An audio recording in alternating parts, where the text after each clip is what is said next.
Je voudrais que tu demandes à quelqu'un comment tu te portes, comment s'est passée ta semaine. Regarde quelqu'un, salue-le, déplace-toi. Salue-moi 3, 4 personnes. Celui qui ne se déplace pas, c'est qu'il a un problème. Déplace-toi, va quelque part. Salue quelqu'un, dis-lui comment tu vas, comment s'est passée ta semaine, comment s'est passé le week-end. Est-ce que tu as bien dormi? Est-ce que tu t'es bien réveillé? Est-ce que ton déplacement s'est bien passé? Déplace-toi, salue quelqu'un. Dis-lui que tu es le bienvenu. Tu es la bienvenue ce matin dans la maison de ton Père. Déplace-le, déplace-toi, salue-le, bouge-le. Celui qui ne bouge pas, remue-le. Remue ton voisin, fais-lui un bon sourire.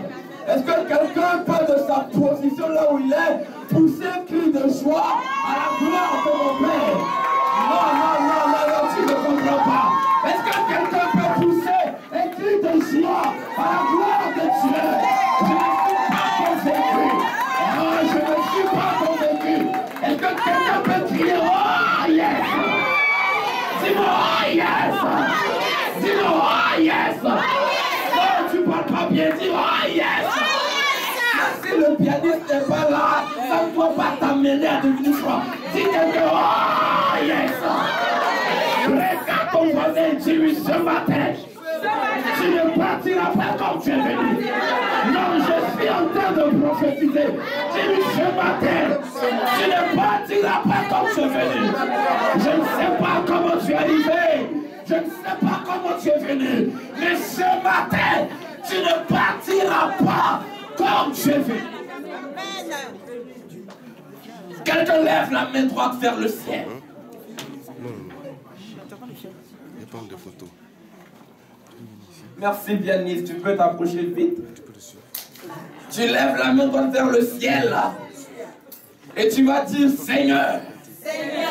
Répète-moi cela fort. Dis Seigneur. Seigneur. Je n'ai pas encore entendu ta voix. Dis Seigneur. Seigneur. Tu le forces. Seigneur. Seigneur. Dis le Seigneur. Seigneur. Me voici. Me voici. Ne me laisse pas repartir. Comme je suis arrivé. Ce matin. Seigneur. Ouvre le ciel pour moi.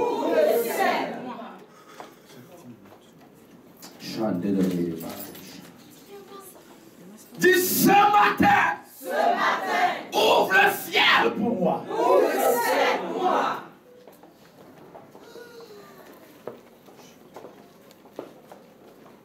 Merci Seigneur. Acclame très fort la parole du Seigneur. Acclame très fort la présence de Dieu. Acclame très fort la présence de Dieu. Et tu peux te rasseoir. Que le Seigneur nous bénisse. Merci Janice pour ton arrivée. Le diable s'est levé même quand je le pianise. Dis à quelqu'un il est vaincu. Non, dis-lui il est vaincu. Mon ami, ce matin, j'ai un message dangereux. C'est pourquoi le diable a commencé à déranger ce culte. Parce que j'ai un message pour quelqu'un ce matin. Quelqu'un me dit Amen. Amen. Je ne peux pas commencer à prêcher sans présenter des personnes qui me sont chères. Je voudrais d'abord que nous acclamons fort le Seigneur pour la vie du leader, du fondateur de cette église, la visionnaire, la révérende Michel de Nyakabi. Est-ce qu'on peut acclamer Dieu fort pour sa vie? Non, on a dit qu'on acclamer Dieu fort. Parce qu'elle a appuyé là. Parce qu'elle a appuyé face là. Mais si tu n'acclames pas, c'est moi je suis jaloux. Elle acclame Dieu fort pour sa vie. Amen. Que le Seigneur te bénisse et bénisse ton révérend. C'est un prophète. Nous nous sommes rencontrés au Maroc. Ensuite, il a sur la Turquie. Et de la Turquie, hier, bizarrement, sur le Facebook, on se rencontre. J'ai dit, mon frère, tu es là. Il dit, je suis à Paris. J'ai dit, mais viens à mon culte. Il dit, mais où est-ce que tu pries? Et il s'est déplacé malgré son programme chargé. Il prie tout à l'heure. Mais il a dit, mais pour toi, je suis bien prêt à venir te soutenir. S'il est ici, il est dans le peuple, il est très humble. Je vais demander au révérend prophète des nations, prophète puissant, de se tenir debout. Nous allons acclamer Dieu fort. Viens. bien révérend, bien révérend. La Bible dit rendez à César ce qui est à César. Amen. C'est un prophète de Dieu, c'est un homme célibataire, il n'est pas encore marié, il est prenable. Il m'a dit ne dis pas ça, je vais te dire. Donc pendant que je prêche, tu peux regarder dans tous les endroits. Si tu es poussé quelque part, après le culte, me fais signe que l'on Dieu pour ta vie. Amen. Que le Seigneur te bénisse. C'est un charmant homme, un joli garçon, rempli d'onction. Suivez mon regard. Je voudrais aussi présenter quelqu'un qui m'est très cher. Vous savez, je suis issu d'une famille. Quelqu'un me dit Amen. J'ai mon épouse et avant de la voir, il fallait avoir du gabarit pour franchir les étapes. Il fallait arriver à convaincre des parents. Mon ami, convaincre parents, c'est pas amusement. Quelqu'un dit Amen. Et encore même quand tu as 6000 km, on t'a pas encore vu, on te connaît pas et puis tu convaincs. C'est que tu as longtemps sur ta vie. Quelqu'un dit Amen. Et je voudrais présenter ma belle famille. La mère et le père de mon épouse sont venus pour soutenir cette église et pour dire on va voir clair, donc on fait des prières là, est-ce que c'est bon? Amen. Amen. Je vais demander à ma belle-mère chérie se tenir debout avec son époux. Ils vont venir devant ici et on va acclamer Dieu fort pour leur vie. Est-ce qu'on peut acclamer Dieu fort pour leur vie? Papa, approchez-moi, approchez. C'est mon père et c'est ma mère ici. Voilà. Est-ce que tu peux acclamer Dieu fort pour ma belle famille? Amen. Voilà, elle est belle. C'est elle que sa fille a pris la beauté. Quelqu'un dit Amen. Dis-moi Amen fort vite, famille. Alléluia. Donc je continue à votre amour. Que le Seigneur vous bénisse. Amen. On acclame Dieu fort pour leur vie. Et vous à la place. Papa, moi, soyez béni. Amen. Amen. Le révérend Yakabi est humble. Il doit bien même chanter. Parce qu'elle le connaît. Il te faut du courage pour convaincre cette femme-là. Mon ami, c'est que Dieu marche avec toi. Quelqu'un dit Amen fort. Je voudrais aussi présenter mon père. Après le décès de mon père biologique, c'est celui-là qui a pris les rênes dans la famille, qui nous conduit, qui nous donne des conseils. Et il travaille à l'UNESCO. Il est bien avec sa famille, il réside en Belgique, à Bruxelles. Il dit, je veux me déplacer pour venir entendre quelque chose. Et il s'est déplacé spécialement pour le culte. Dis à quelqu'un, l'onction peut attirer quelqu'un. Dis, l'onction attire. Voilà, donc la beauté que j'ai, c'est pas voler. On tire ça de quelque part. Dis Amen. Il est là avec son épouse. Je vais demander à son épouse et à mon père, monsieur Akouchi Awasso, qu'on acclame Dieu fort, qui va approcher. Nous allons ensemble, par nous, on va le recevoir.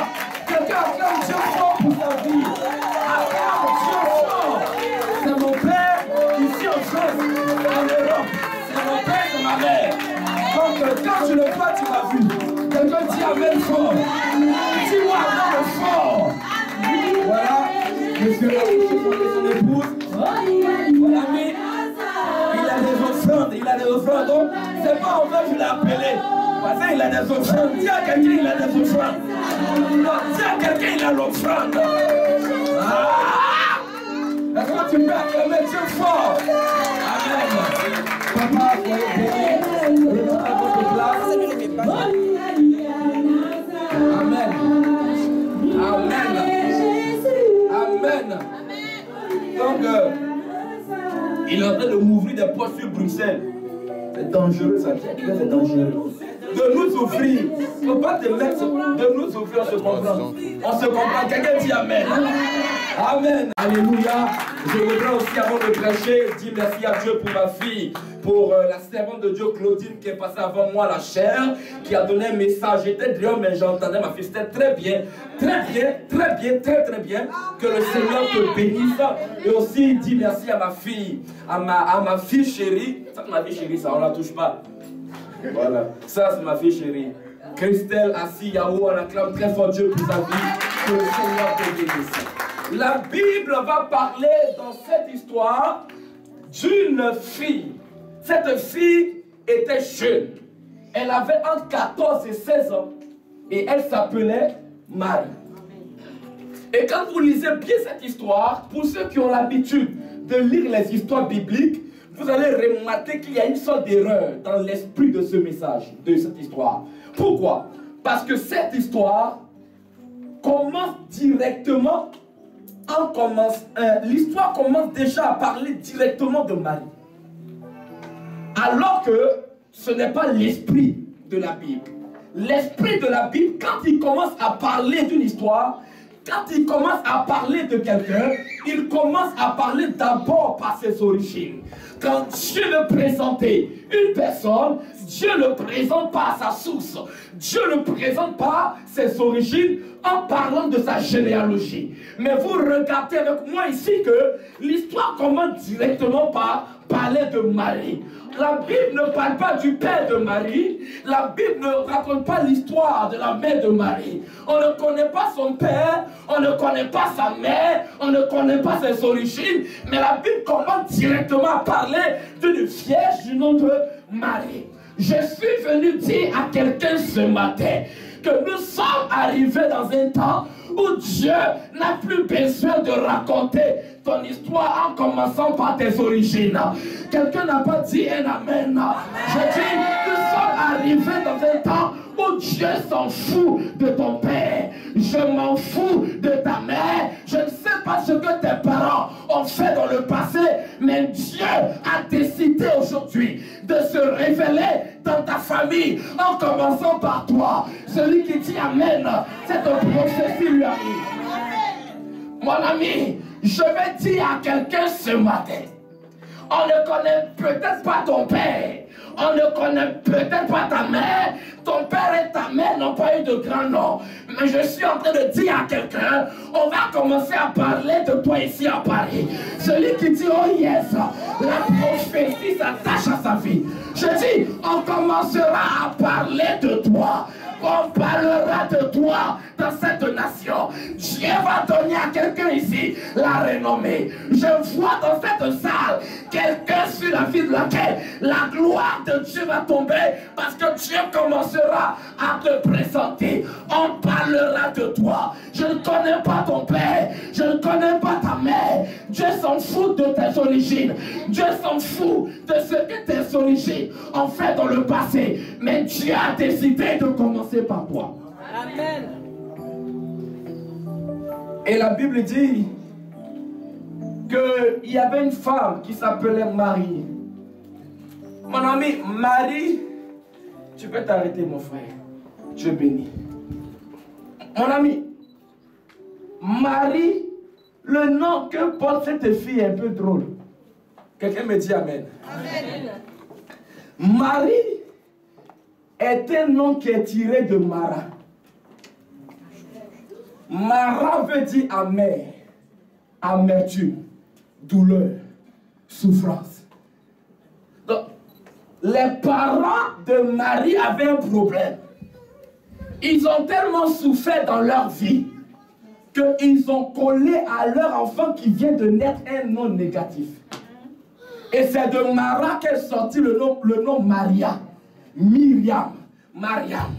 Je suis là ce matin pour dire à quelqu'un, je ne sais pas quelle est la signification de nom que ta famille t'a donné, mais à partir d'aujourd'hui, je déclare dans ta destinée que tout nom négatif sur lequel tu as été accroché, tu as été collé et brisé au nom de Jésus. Celui qui se tient debout et qui dit amen, je déclare dans ta vie que tout nom négatif que tu portes est brisé. Je prophétise au nom de Jésus-Christ que tout ce qui est négativité qui est collé à ton nom est brisé au nom de Jésus. Mon ami, dans cette atmosphère, mon ami, mais ce que ses parents ont oublié, Marie ne vient pas de ses parents. Marie est passée par ses parents, mais Marie vient de Dieu. Quelqu'un n'a pas dit amen. Mon ami, je te dis ce matin que tu n'es pas venu de quelqu'un, mais si tu es passé dans une famille et que cette famille est liée à un esprit de désolation, un esprit de célibat, un esprit de mort, Tu ne viens pas de cette famille. Tu viens de Dieu. Et ta destinée est entre les mains de Dieu. Je déclare ce matin, dans le nom de Jésus-Christ, que tu viens de Dieu. Tu n'es plus assujetti par les esprits quelconques. Celui qui dit Amen, il reçoit.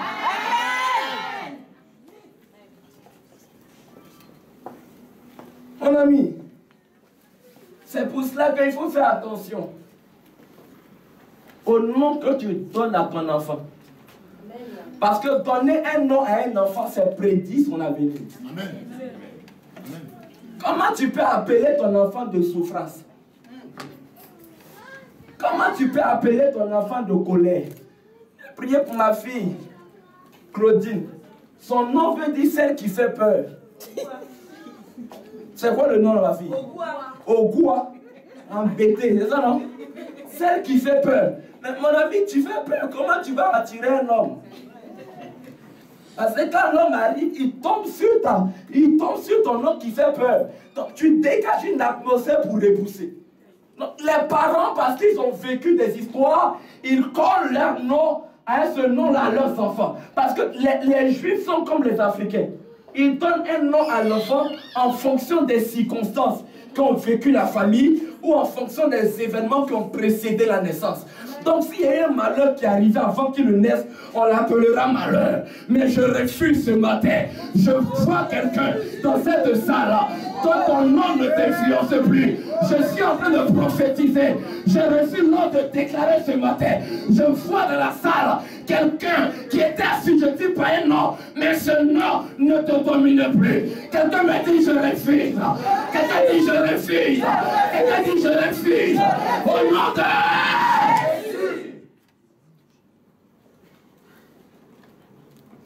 La Bible dit que Marie habitait un endroit.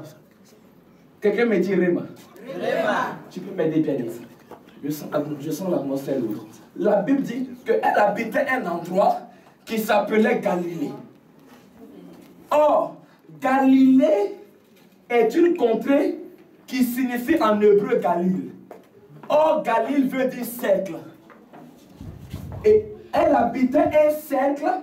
Or, en Galilée, Galilée était une contrée qui était beaucoup habitée, non pas par les natifs de Galilée seulement, mais Galilée était habitée en majorité par des étrangers. Et ces étrangers étaient des païens. Et ils ont infecté, ils ont influencé même le dialecte hébreu. Ils ne parlaient pas l'hébreu pur. Ils l'avaient modifié à leur façon et ils avaient arraché les terres aux mains des natifs et ils régnaient, ils siégeaient. Galilée aussi veut dire entouré par des païens. Donc Marie habitait dans une contrée qui était païenne. Marie habitait une contrée qui était entourée que par des païens. C'est comme ça l'Europe. La France est comme la Galilée qui est entourée par des païens. Donc voici une femme qui était vierge mais qui habitait un endroit de païens. Voici une femme qui était vierge mais qui habitait un endroit de péché. Voici une femme qui était vierge mais qui habitait un endroit méchant. Or, la virginité de Marie fait appel à un état de sanctification. Marie, bien que étant dans un endroit de péché, avait gardé sa virginité. J'entends dire ici à Paris, c'est dur d'avoir une vie chrétienne. Mon ami, tu te donnes des choses pour faire de n'importe quoi. Marie habitait la Galilée, mais Marie avait gardé sa virginité. Marie habitait la France, mais Marie ne sortait pas avec les hommes pour avoir de l'argent. Marie était à Paris, même s'il y a le péché, même s'il y a la mort, même s'il y a les choses vilaines, mais Marie avait gardé sa virginité. Marie habitait un petit village de Galilée. Or, qui s'appelait Nazareth. Or, Nazareth vient du mot hébreu Natsar. Natsar veut dire protection. Natsar veut dire garde-fou. Donc, tu peux être à Galilée, mais tu peux te protéger dans ta Nazareth. Tu peux être à Galilée, tu peux être à Bruxelles, tu peux être à Paris et avoir une vie chrétienne. Tu peux te protéger dans ta Nazareth. Ta Nazareth, c'est ta maison. Ta Nazareth, c'est ta chambre de paix. Ta Nazareth, c'est ta douche. On ne peut pas t'interdire de prier dans ta chambre. Merci au dehors. Il y a des djinns par-ci par-là. Mais on ne peut pas t'interdire d'avoir une vie de méditation. On ne peut... Non, c'est Dieu dans la vie en Europe. Là, il m'a dit, hé prophète, Paris, c'est un cimetière qui tue les prophètes. Ça va pas chez toi? Mon ami, c'est que ton ministère est en pointillé. Mais quand Dieu t'a appelé, mon ami, partout où on te jette, tu pousses. Tu es comme le bois de manioc. Mon ami, à Abidjan, il faut couper mon manioc, il faut le jeter partout. Il va commencer à pousser. Je suis en train de dire à quelqu'un, tu ne peux pas prendre des histoires pour justifier tes choses. Tu ne peux pas prendre des versets pour justifier ton état de péché. Marie était à Galilée, une contrée de païens, une contrée de menteurs, une contrée de pudiques, une contrée de jaloux, une contrée de cris, une contrée de sorciers. Mais Marie avait gardé sa virginité.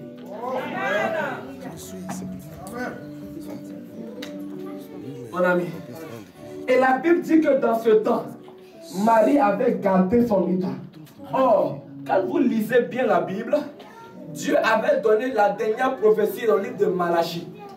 Il n'a plus parlé jusqu'à... Donc, Marie était née dans une période où il n'y avait aucun prophète. Israël n'était dirigé par aucun roi. Pendant 4 siècles, pendant 4 siècles, disons, Dieu ne parlait pas. Dieu avait gardé le silence. Mais malgré que Dieu ne parlait pas, ça ne justifiait en rien la vie que Marie pouvait avoir de sortir avec un tel ou un tel. Ça ne justifiait en rien la vie de débauche. Mon ami, je suis en train de dire à quelqu'un que la fidélité finit toujours par payer. Mon ami, la justice finit toujours par payer. Même si tu n'entends rien, même si tu n'as rien, même si tu ne vois rien, même si Dieu ne te dit rien. Mais mon ami, tu peux garder ta vie de prière. Pendant 4 siècles, pendant 400 ans, Dieu n'a pas dit quelque chose. Mais Marie ne voyait rien. Aucun songe, aucune vision, aucune révélation, aucun conseil. À Galilée, il n'y avait pas de pasteur. À Galilée, il n'y avait pas d'évangéliste. Personne pour te conduire dans la maison de Dieu. À Galilée, il n'y avait pas d'église. Mais malgré ces choses, Marie a gardé son état. Bien que son nom veut dire souffrance, elle souffrait. Il n'y a pas mariage, il n'y a pas voiture, il n'y a pas l'argent. Elle est humiliée, elle est rejetée, elle est assaillie. Mais Marie est restée ferme. Combien sont ces personnes qui aujourd'hui restent fermes?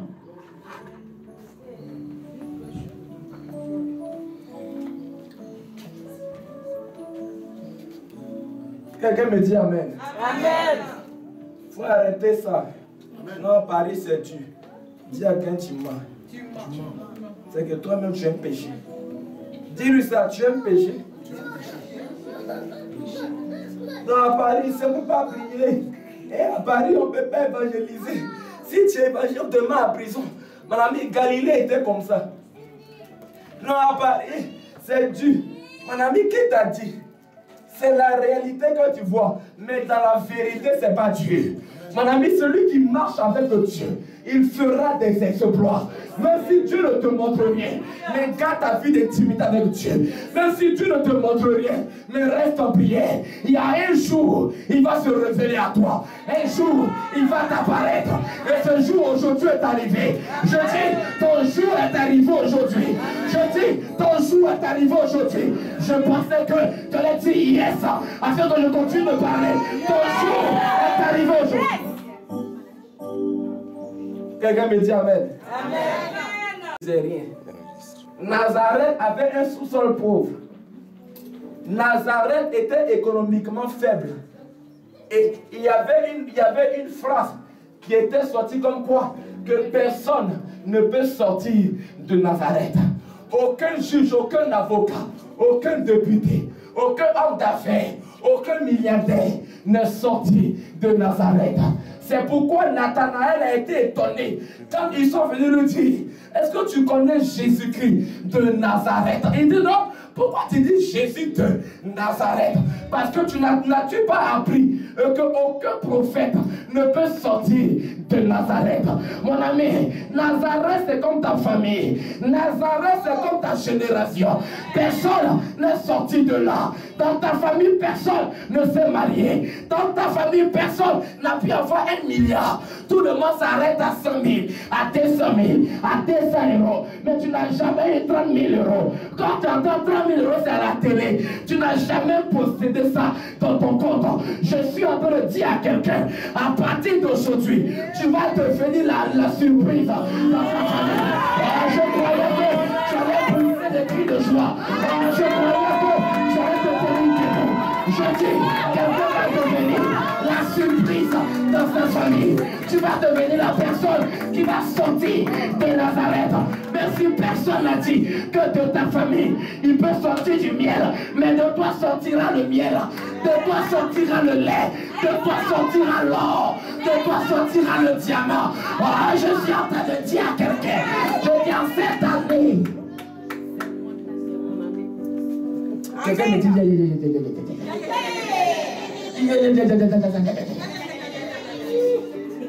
mon ami, je suis en train de voir des Naziréens sortis de toi.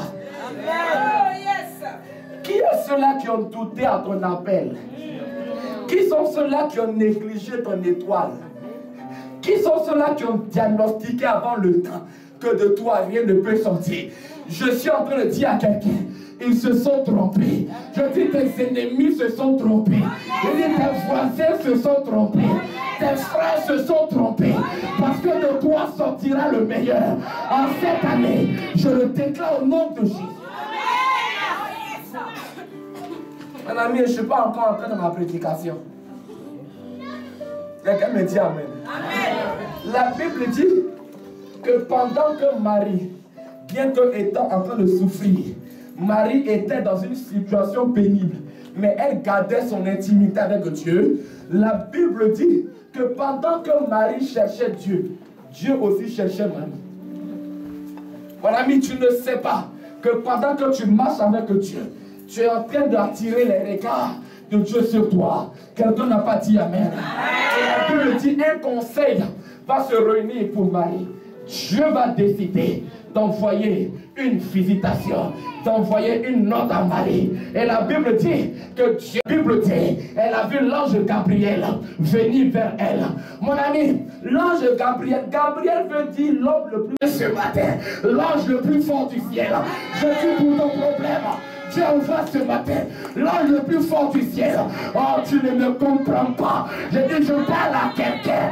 Je lance ce matin que pour ton problème, Dieu envoie l'ange le plus fort du ciel. Oh, tu ne comprends pas.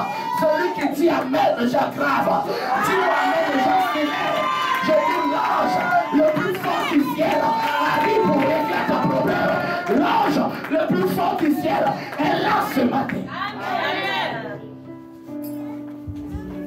Mon ami, l'ange arrive.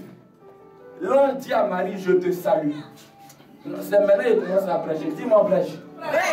Dis-moi révèle. Dis aggrave et j'aggrave. Dis-moi aggrave et j'appuie la sérénité. J'ai envie d'aggraver ce matin. Dis aggrave. L'ange dit à Marie, je te salue. Dis à quelqu'un, je te salue. Salue ton voisin. Salue ton voisin. C'est la main de ton voisin. Non, regarde ton voisin et puis salue-le. Je ne veux pas que quelqu'un salue quelqu'un. Dis je te salue.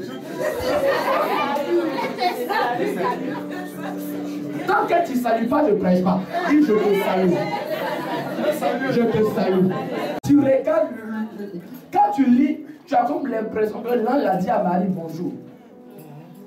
Non. L'ange n'a pas dit bonjour à Marie. À force de traduire la Bible, ils l'ont dilué. Mais l'ange n'a pas dit bonjour. L'ange n'a pas dit je te salue. Dans la version Thomson, il est écrit l'ange a dit réjouis-toi. Il dit à l'ange, l'ange dit à Marie réjouis-toi. Mais ce n'est pas encore ça. dans les premières versions originelles, l'ange a dit à Marie, congratulations. En français, ça veut dire félicitations. L'ange a regardé Marie, l'ange a dit félicitations. Mais il y a un problème. Parce qu'on félicite quelqu'un qui a fait quelque chose et qui a terminé avec succès. Elle me dit Réma. On félicite quelqu'un qui a fait quelque chose qui l'a terminé avec succès. La chose a été sanctionnée par un succès. Et puis on lui dit félicitations. Mais Marie n'a rien fait. Marie habite un petit village appelé Nazareth, dans la ville de Galilée. Un pays entouré par des païens. Marie n'a pas de père. On ne connaît ni sa mère ni son père. On ne connaît pas ses origines. Et son nom veut dire souffrance. Marie n'a rien fait, mais l'ange arrive et l'ange dit à Marie, félicitations. Je suis en train de dire à quelqu'un, à partir d'aujourd'hui, je vois l'ange venir vers toi pour te dire, félicitations. Mon ami, l'ange a dit à Marie, félicitations. Mais il n'a pas dit, quelqu'un me dirait, dis-moi grave, il y a grave. Dis superpose, je superpose. L'ange n'a pas regardé le passé de Marie.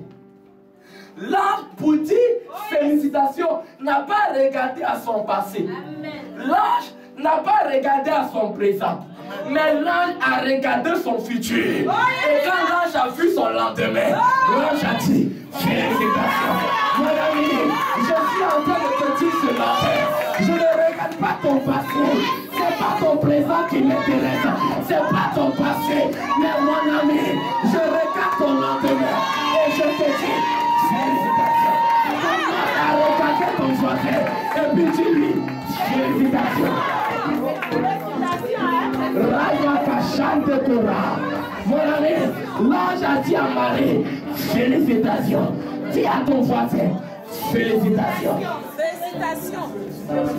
Si ton voisin te demande, pourquoi tu me dis félicitations, dis-lui ce n'est pas à cause de ton passé. Ce n'est pas à cause des esprits de famille dans ta famille. Ce n'est pas à cause de l'esprit de sorcellerie. Ce n'est non pas à cause de ton salaire. Je ne regarde pas à ta maison. Je ne regarde pas à ta sécurité sociale. Je ne regarde pas à ton milliardaire. Et je te dis, félicitations. Oh, lève-toi. Regarde ton voisin. Déplace-toi et dis à quelqu'un, félicitations. Aïe, aïe, aïe,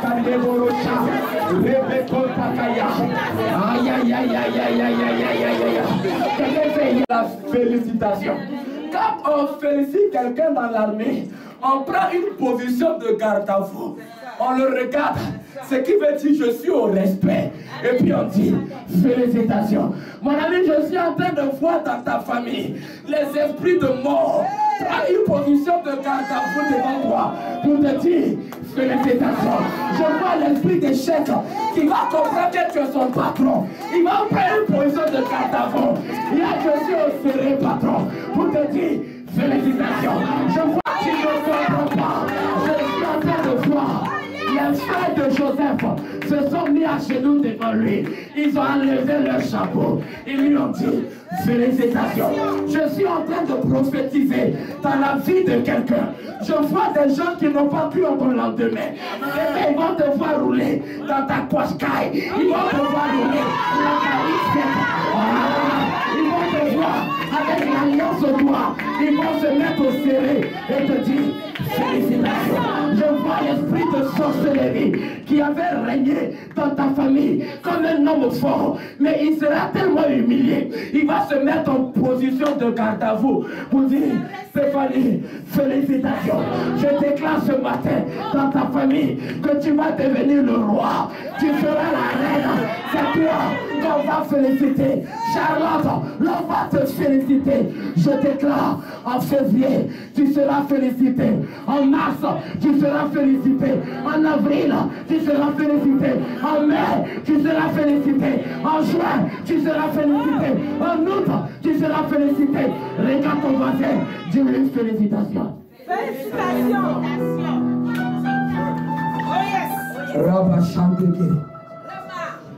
La Bible dit que quand l'ange a salué Marie, dis-moi mon frère Jazz, quand l'ange salue Marie, tu peux t'asseoir. Quand l'ange salue Marie, la Bible dit que Marie fut troublée par cette salutation. Il y a un problème. Dis-moi problème. Problème. Mon ami, quelle est cette salutation qui trouble? C'est que la salutation n'était pas normale. Quelqu'un me dit Réma. Qu'est-ce que je suis en train de dire? Je suis en train de dire dans la vie de quelqu'un, tu seras troublé cette année parce que Dieu fera dans ta vie. Non, tu ne comprends pas, tu ne comprends pas. Je dis, tu seras troublé. Ce que Dieu va faire dans ta vie va te troubler. Quand Dieu va t'ouvrir une porte que personne n'a pu avoir dans sa famille, Dieu te fera avoir ce que personne n'a eu dans sa famille. Dieu te donnera ce que ton cœur désire. Et même, il va le donner au-delà, que tu seras troublé. Je dis, je vois des gens même, leur mari va les prendre congé au travail.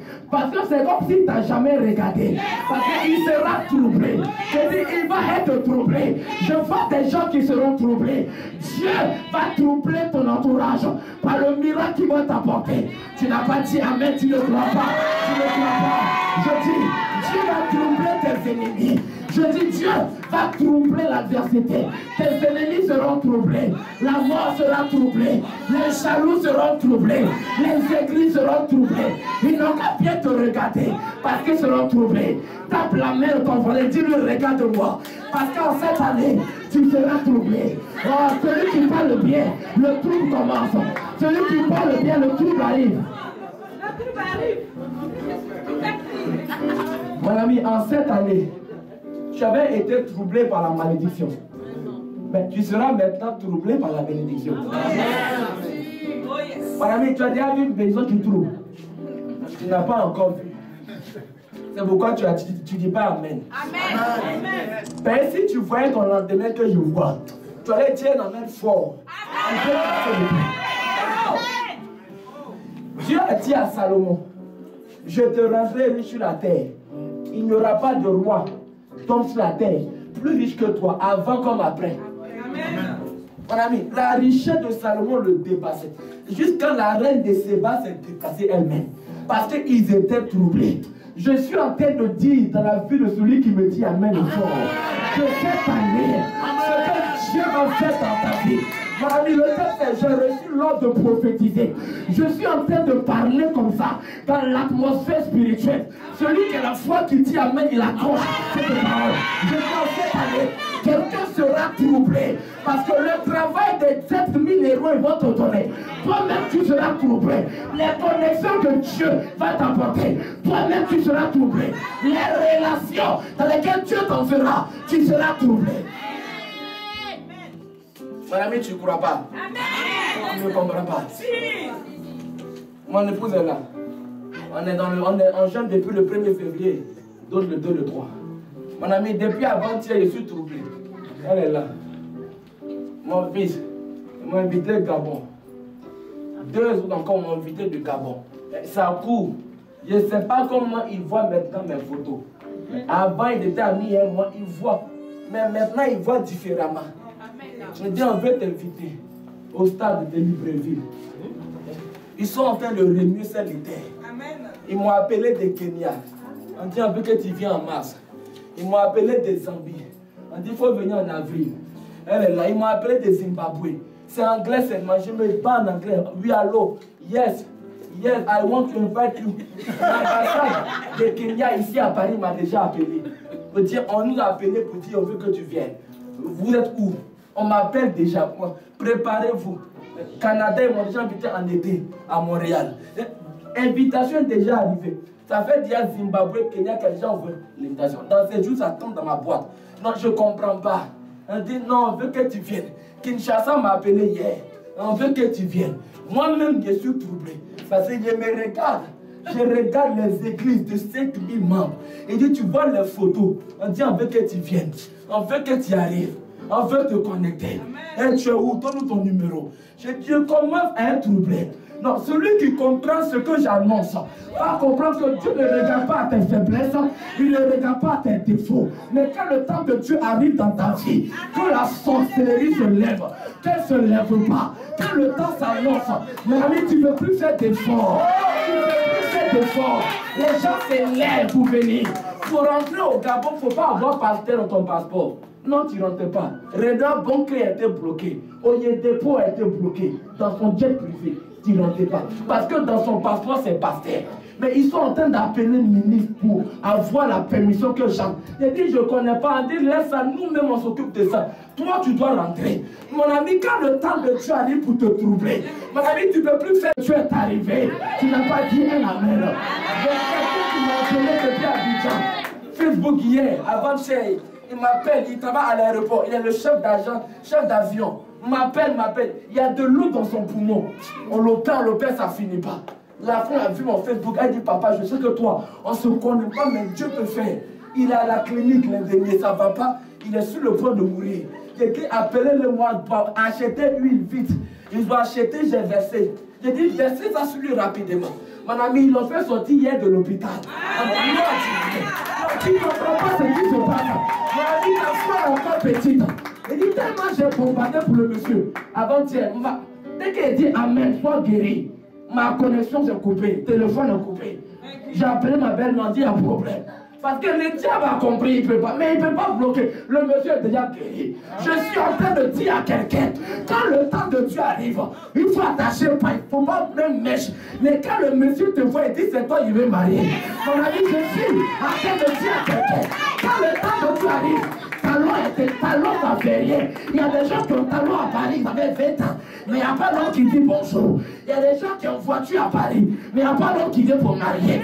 Je déclare cette année, tu ne comprends pas. Je suis en train d'annoncer en cette année que le temps de te troubler est arrivé. Je dis, tes parents seront troublés, ta famille sera troublée, et ta génération sera troublée.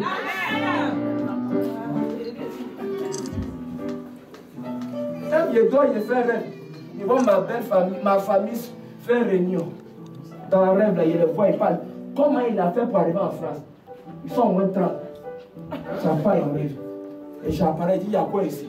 Tout le monde s'était. Il a dit, déjà, même spirituellement, ils sont troublés. Mon ami, en cette année, il ne faut pas accepter une bénédiction qui ne trouble pas. J'ai eu mal de tête, je suis guéri. C'est zéro. Mon ami, quelqu'un qui a... On te donne la qualité bien. Quelqu'un vient te marier. Ce n'est pas un petit mariage. Il y a mariage et puis il y a mariage. Il y a des hommes qui te marient. Mon ami t'a dit change. Il a pris la petite fille là. Ma vie a changé. Et je déclare ce matin. Là, tu ne veux pas dire amen, c'est jaloux. Je déclare ce matin. En cette année.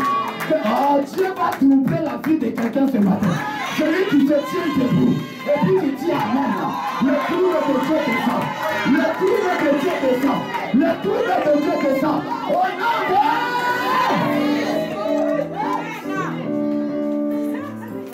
de... Aidez-moi, nom de Dieu. Tu vas aller quand en Afrique du Sud à Johannesburg. Il dit, mais il prêche ici. Il y a écrit, on dit, non, on veut que tu viennes. Ça m'appelle, rien que des pays anglophones. Alors qu'il ne parle pas. Mais il m'envoie un numéro seulement. Mon ami, tu ne veux pas comprendre.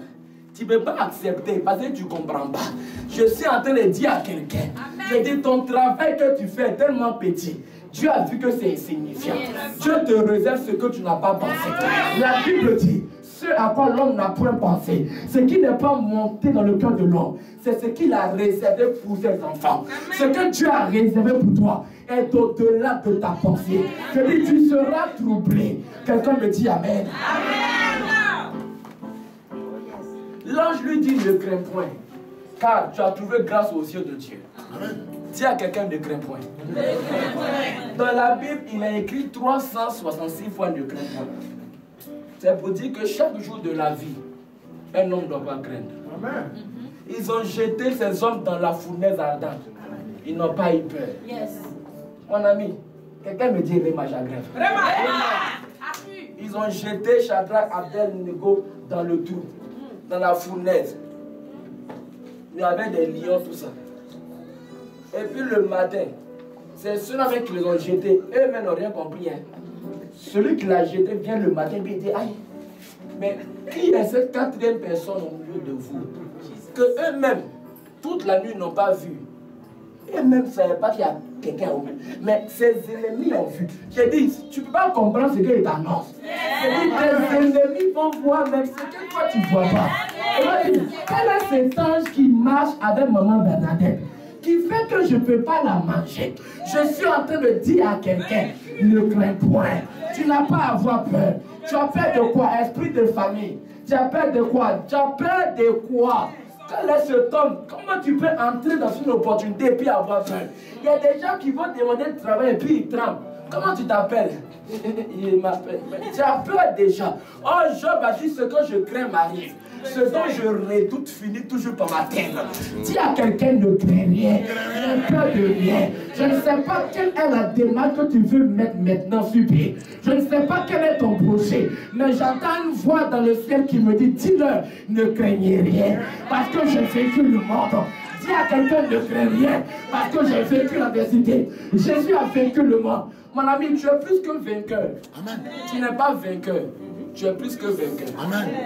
Je vais expliquer ce réma. Quelqu'un dit explique.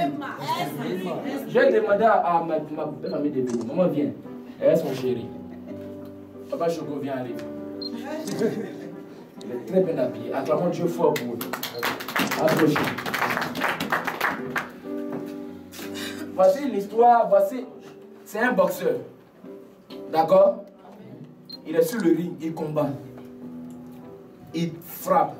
Et son adversaire est très puissant. Donc l'adversaire lui met de grands coups. Il est sur le point même de tomber, de lâcher. Et sa femme qui est au bas du ring, elle lui dit, chérie, tiens bon, ne tombe pas, résiste. Et quand il entend la voix de son épouse, il tient. Amen. Il donne un grand coup à l'ennemi. Et puis l'adversaire tombe. Quand il tombe, on lui donne la ceinture. D'accord? Et puis son épouse qui est tellement contente, elle vient l'embrasser. Maman embrasse-le. Elle vient l'embrasser. Reste comme ça. Quand elle embrasse, non, maman, quand elle embrasse, le sang qui est sur lui, la sueur, tombe sur elle. Son habit qui est mouillé de sueur, la transpiration, les blessures, le sang, elle les a sur le visage. Elle a les symptômes de quelqu'un qui a combattu alors qu'elle n'a pas combattu. Amen. Et quand elle finit de l'embrasser, il lui donne la ceinture. D'accord? L'homme est vainqueur, la femme est plus que vainqueur. Plus que vainqueur. Tu comprends pas. Tu comprends pas. C'est le vainqueur qui combat. Mais plus que vainqueur ne combat pas. Oh, il est écrit dans la Bible. La Bible dit, gloire soit rendue à Dieu qui nous a donné la victoire. Donc Dieu a fait le combat sur la montagne. Jésus a combattu avec le diable. Il a fait tomber le diable. Et il t'a donné la couronne. Et il t'a donné la victoire. Donc Jésus est vainqueur. Mais toi tu es plus que vainqueur. Oh! La femme, c'est l'épouse. Donc quand Jésus a gagné, il a regardé son épouse qui est l'église. Il lui a donné la ceinture et il l'a proclamé plus que vainqueur. J'annonce à quelqu'un ce matin, je déclare à quelqu'un ce matin que tu es plus que vainqueur au nom de Jésus. Je dis, le chrétien ne combat pas. Le chrétien a la victoire d'office parce que la victoire a été gagnée par le trône. Jésus a remporté la victoire. Quelqu'un me dit à grave, j'ai grave un élément très important. Un élément très important qui va te faire lever. Tu vas trembler. On a mis, la Bible dit que Jésus, et la Bible dit que il écrasera la tête du serpent et le serpent lui mordra le talon. D'accord? Donc Jésus a écrasé la tête du serpent. Et quand il a écrasé la tête du serpent, c'est sa queue qui bouge. Tu ne me comprends pas? Yes. Tout reptile dont on écrase la tête ne reste pas inerte. Tout reptile dont on écrase la tête continue toujours de bouger. Et c'est sa queue qui bouge. Ce que tu ne comprends, ton foyer, c'est la queue. Ce qui dérange tes affaires, c'est ça que. Ce qui dérange ton âge, c'est ça que. S'il continue à te déranger, dis-lui, montre-moi ta tête. Il ne pourra pas la montrer parce que sa tête a été écrasée. Donc je viens en train de dire à quelqu'un, tu n'as pas à avoir peur. Parce que ce qui te dérange, c'est sa queue. Mais que peut te faire la queue? La Bible dit, il rôde comme un lion. Il n'est pas un lion, mais il fait comme si c'était un lion. Quand il rugit, il n'y a pas de dents dans sa bouche. Il n'y a pas de dents, c'est dents en mollet. Donc quand il met ta main, c'est caoutchouc. Mais il te fait croire qu'il est un lion. Et puis il remue la queue. Il remue sa queue dans ton foyer. Mais tu n'as pas à avoir peur. Parce que sa tête a été écrasée. Parce que son pouvoir a été annulé. Quelqu'un me dit Amen. Amen. Il dit tu es pleine de grâce. Amen. Mon ami, dans d'autres versions, la Bible dit tu as reçu la haute faveur de Dieu. Amen. Il y a grâce et puis il y a grâce. Il y a des gens qui ont la grâce. Il y a d'autres qui ont la haute faveur. Amen. Mon ami, quand tu as la haute faveur, tu ne fais plus d'efforts. Amen. Celui qui a la haute faveur de Dieu, il aura forcément la grâce des hommes. Donc si quelqu'un n'arrive pas à entrer en faveur avec toi, parce que tu manques la grâce de Dieu. Mais l'ange a dit à Marie, tu as reçu la haute faveur de Dieu. Amen. Mais nous sommes dans une génération où nous ne marchons plus par la loi. Nous marchons par la grâce. C'est pourquoi la femme qui avait la perte de sang depuis 12 ans n'est pas passée par devant. La Bible dit elle passa par derrière et elle a attrapé le port de son vêtement. Quand elle a attrapé Jésus, elle a dit qui m'a touché? Pourquoi? Parce que de devant Jésus jusqu'à Jésus, c'est la loi. De Jésus jusqu'à derrière, c'est la grâce. Donc, la femme n'est pas passée par la loi. La femme est passée par la grâce. Je suis en train de dire à quelqu'un, tu n'as pas les circonstances qu'il faut. Tu es rempli de péchés. Tu es un homme qui a beaucoup d'incohérences. Mais à partir d'aujourd'hui, Dieu décide que tu passes dans le chemin de la grâce. Dieu te pose la grâce sur ta vie. Quelqu'un me dit Amen. Tu ne fourniras plus d'efforts parce que tu reçois la grâce de Dieu. Mon ami, les gens ne vont pas comprendre le mystère de la grâce. On va le prêcher toute la vie. Tu ne vas pas comprendre. Parce que dans la Genèse, la Bible dit l'homme travaillera à la sueur de son front. Mais dans la grâce, tu ne bosses plus à la sueur de ton front. Tu ne t'en souviens plus. La Bible dit tout don excellent vient d'en haut. Dieu te donne cadeau. Et tu vas comprendre ça. Donc tu as encore la mentalité de je dois travailler. Non, tu vas travailler, oui. Mais tu n'auras pas ce que tu travailles. La Bible dit des gens ont travaillé. Mais vous êtes entrés dans leur travail. Tu es comme les ouvriers de la 11e heure. Et ils sont arrivés à 11 heures. Ils ont travaillé 1 heure. Ils ont eu le même salaire que ceux qui sont venus à 6 heures. J'annonce à quelqu'un pour dire, même si tu viens d'arriver en France, même si toi tu viens d'entrer dans un service, il y a eu des gens qui t'ont précédé, des gens qui ont été là avant toi. Mais la haute faveur que sur toi fera que c'est toi qui seras promu avant que tu n'as pas dit Amen. C'est toi qui seras élevé avant eux. Marie a dit une question qui m'a intrigué, qui m'a énervé. Marie dit à l'ange, mais comment cela se fera-t-il? Puisque je n'ai point d'homme. L'ange lui dit, tu tomberas enceinte et tu enfanteras. Mon ami, l'ange lui donne le début et la fin. L'ange ne lui donne pas les 9 mois de grossesse. L'ange lui dit, tu vas tomber enceinte et puis tu vas enfanter. Donc, ce qui intéresse Dieu, c'est la fin. Mais Dieu ne te montrera jamais le milieu. Parce que le milieu là, quand une femme est enceinte, elle a des nausées. Quand une femme est enceinte, elle commence à cracher. Quand une femme est enceinte, elle a le vertige. Donc, cracher, vertige, ce sont les synonymes de problèmes qui peuvent arriver à un homme qui a un enfant dans son ventre. Tu n'as pas dit Amen. Et quand je parle de tomber enceinte, je parle de quelqu'un qui reçoit la prophétie. Mon ami, entre la réception de la prophétie et l'accomplissement, il y a des obstacles, il y a un chemin. Mais ce chemin, l'église ne te le dira pas. Il y a des pasteurs qui ne te diront pas. La vie chrétienne, ce n'est pas béni, béni, oui, oui. La vie chrétienne, ce n'est pas ouvrir la bouche, Dieu met ta bouche, mange. La vie chrétienne est remplie d'embûches, d'obstacles. Tu vas tomber enceinte, mais avant d'accoucher, tu auras des nausées. Avant d'accoucher, ta démarche va changer. Avant d'accoucher, tu vas avoir le vertige. Mon ami, tu peux passer par des problèmes. Le fait même d'avoir des problèmes est un grand signe de grossesse. Quand quelqu'un a des situations difficiles, quand quelqu'un passe par des problèmes, c'est que quelque part il est enceinte. Non, papa, il n'arrive pas à dormir en marche sur moi. C'est que tu es enceinte. Non, papa, il m'a insulté mal. Aujourd'hui, il m'a humilié. C'est que tu es enceinte. Dis à ton voisin, c'est que tu es enceinte. Non, il n'y a pas encore d'argent. Papa, il a vu mon compte bancaire là, est vide. Papa, ils m'ont mis dans une position.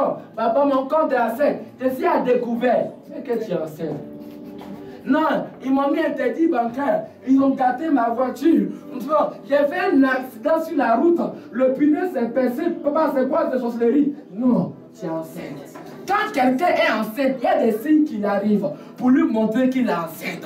Quand Joseph était enceinte, ses frères l'ont jeté dans le puits. Quand Jephthé était enceinte, ses frères l'ont vendu, ils l'ont renvoyé. Quand Esther était enceinte, sa patrie l'a rejeté. Et ce sont les Perses qui l'ont accepté. Mon ami, quand tu es enceinte, on doit te jeter, t'oublier. Quand tu es enceinte, on doit te rejeter. C'est le signe qu'il y a un enfant qui est sur le point d'arriver. Et la Bible dit, Marie dit, mais comment ça va arriver? Mon ami, je n'ai pas reçu le remarque de comment ça va arriver. Parce que comment ça va arriver, ça dépend de Dieu. Je ne peux pas te dire comment ça va se passer. Je ne peux pas te dire comment tu seras troublé. Je ne peux pas te dire ce qui va t'arriver. Mais ce que je sais, c'est que tu enfanteras un fils. Ce que je sais, c'est que tu auras ton travail de cherche. Ce que je sais, c'est que tu auras tes papiers. Ce que je sais, c'est que tu vas être élevé et promu. Ce que je sais, c'est que la gloire de Dieu va frapper dans ta vie. Tu te couvriras de son ombre. Et dès cet instant, tu deviendras enceinte. Mon ami, il n'y a pas une chose plus merveilleuse d'être sous le couvert de la puissance d'en haut. Un homme qui ne marche pas sous la puissance d'en haut ne pourra jamais expérimenter des choses puissantes avec Dieu. Un homme qui n'a pas subi la caution, l'onction du Saint-Esprit, ne pourra pas voir la gloire de Dieu. Tu sais pourquoi jusqu'à aujourd'hui, tu es encore resté à cette étape? Parce qu'il te manque l'onction. Tu sais pourquoi aujourd'hui, tu n'es pas encore arrivé dans le mariage, tu n'es pas encore arrivé dans le travail, tu n'as pas encore déménagé, tu ne t'es pas encore acheté une voiture, tu n'as pas pu conclure ce contrat que tu cherches, tu tournes en rond parce que tu n'as pas encore été couvert de la puissance d'en haut. Je vais demander à tout le monde de se tenir debout et de lever les mains vers le ciel. Parce que je sens ce matin, en quelques minutes, l'Esprit de Dieu qui veut descendre sur la vie de quelques personnes. L'ange a dit, la puissance d'en haut te couvrira de son ombre. L'onction de Dieu viendra sur toi. La main de Dieu va tomber sur toi. Et pendant que le pianiste est en train de jouer, je vais demander à quelqu'un de lever les mains vers le ciel. Lève les mains vers le ciel. Quelqu'un va me chanter, chante, l'Esprit de Dieu est parmi nous. Je sens la main de Dieu et Dieu veut faire descendre en 5 minutes.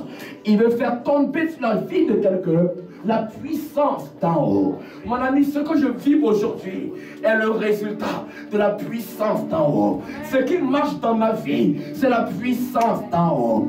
Ce qui me donne d'être dans des endroits où des gens de ma génération ne sont pas entrés, c'est la puissance d'en haut. Ce qui m'a donné de me marier, c'est la puissance d'en haut. Ce qui m'a donné de voyager, c'est la puissance d'en haut. Je ne peux pas voir la gloire de Dieu, c'est la puissance d'en haut. Je veux parler à quelqu'un ce matin. Il te manque la puissance d'en haut. Il te manque l'Esprit de Dieu. Il te manque l'onction de Dieu. Il te manque la faveur. Lève les mains pour la grâce.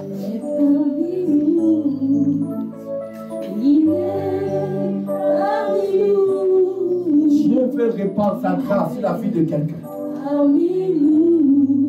Je voudrais que vous commenciez à faire attention. Je sens la puissance dans vous.